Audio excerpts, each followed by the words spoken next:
बिस्मिल्लाहिर्रहमानिर्रहीम। अस्सलाम वालेकुम। ख़वातीन व हज़रात, खलाकू खान की बेटी के सामने बगदाद के एक बड़े आलम को पेश किया गया जिसे जंजीरों में जकड़ा गया था। मगरूर शहजादी ने आलम को हकारत से देखा और पूछा, तुम लोग तो कहते हो कि तुम्हारा खुदा तुमसे मोहब्बत करता है, फिर ये सब क्या है? क्या तुम्हारे खुदा ने तुम पर चंगेजियों को गालिब नहीं कर दिया? आलम ने जवाब दिया, यकीनन इस वक्त आप हम पर गालिब हैं, मगर इसका यह मतलब नहीं है कि खुदा ने हमसे मोहब्बत छोड़ दी है। शहजादी ने पूछा, तो फिर तुम्हारे खुदा ने तुम्हारी मदद क्यों नहीं की? आलम ने पूछा, शहजादी साहिबा, क्या आपको मालूम है कि चरवाहे ने जहाँ सैकड़ों भेड़ बकरियां पाली होती हैं, उसके साथ उसने 2-4 कुत्ते भी रखे होते हैं।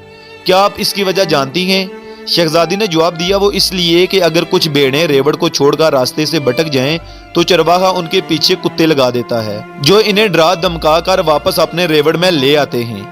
आलम ने मुस्कुराकर कहा, शहजादी साहिबा, इसी तरह हम भी खुदा का रेवड़ हैं और आप वही चरवाहे के कुत्ते हैं। जब हमने खुदा की नाफरमानी की और उसके अहकामात छोड़ दिए तो उसने हम पर आप जैसे कुत्तों को मसल्लत कर दिया।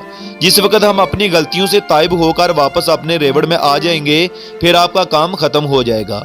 आलम की बात सुनकर शहजादी का गुस्सा इंतहाओं को छूने लगा। उसने फौरी सिपाही को हुक्म दिया कि इस गुस्ताख का सर कलम कर दिया जाए। नाजरीन कराम, आज बस इतनी सी बात समझ लेने की ज़रूरत है, जब जब अल्लाह का नाम लेने वाले दुनियावी अलाइशों में गिरफ्तार होते हैं तब तब उन पर अजाब मुसल्लत कर दिए जाते हैं। हवा वो खलाकू खान की बेटी की सूरत में हूँ, इसराइल की खुफिया साजिशों की सूरत में, या कश्मीर में मोदी की सूरत में। नाजरीन कराम, ये आज की बात नहीं, सदियों से ऐसा होता आया है। अल्लाह ने 1,24,000 पैगंबर सिर्फ और सिर्फ इसलिए भेजे हैं कि जब जब अल्लाह के बंदे अल्लाह के रास्ते से भटके तब तब उन पर ज़मीन तंग हुई, उन पर सख्तियाँ बढ़ाई गईं, हालात मुश्किल से मुश्किल तर हुए। वो दुनियावी अलाइशों में पढ़कर अपना असल मकसद भूल गए तो उनके दिलों को नरम करने के लिए उनको अलाम में मुब्तला कर दिया गया, ताकि उनके दिल की ज़मीन नरम पड़ जाए और इसमें अल्लाह की वहदानियत का पौधा अच्छी तरह फल फूल सके। ख़वातीनो हज़रात, ये हकीकत है कि जब जब इंसान पर मुसीबतें पड़ती हैं वो निजात का मुतलाशी होता है। जब जब कौमें भटकी तब तब अल्लाह ने उनके लिए नबी भेजे जो अपने नबी की बतलाई हुई बातों पर ईमान लाए, लेकिन कुछ अरसे बाद ही फिर से दुनियावी अलाइशों में खो गए। और ये सिलसिला चलता रहा कि हज़रत मोहम्मद सल्लल्लाहु अलैहि वसल्लम तशरीफ़ लाए।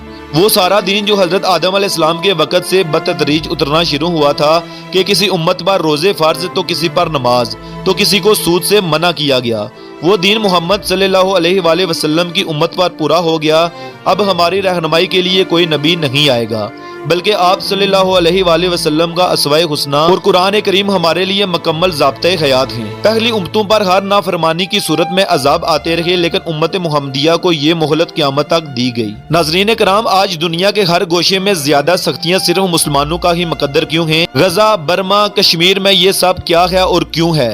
सोचने की जरूरत है। इसलिए कि हम अपने रेवड़ से जुदा हो गए हैं, हम रास्ता भटक गए हैं, इसलिए हम पर कुत्ते छोड़े जाना लाजमी अमर है कि हम अल्लाह को पुकारें, अल्लाह से राब्ता जोड़ें, अमली तौर पर रसूलुल्लाह सल्लल्लाहु अलैहि वसल्लम के अस्वे हुस्ना और दीन इस्लाम को अपनाएं और अल्लाह की रस्सी को मजबूती से थामे रखें। दोस्तों, दुआओं में याद रखिएगा, और अगर ये वीडियो अच्छी लगे तो इसको अच्छा पैगाम समझकर अपने दोस्तों में ज़रूर शेयर कीजिएगा। और अगर अभी तक आपने हमारा चैनल सब्सक्राइब नहीं किया तो सब्सक्राइब करके साथ ही बेल का बटन भी ज़रूर दबा लें।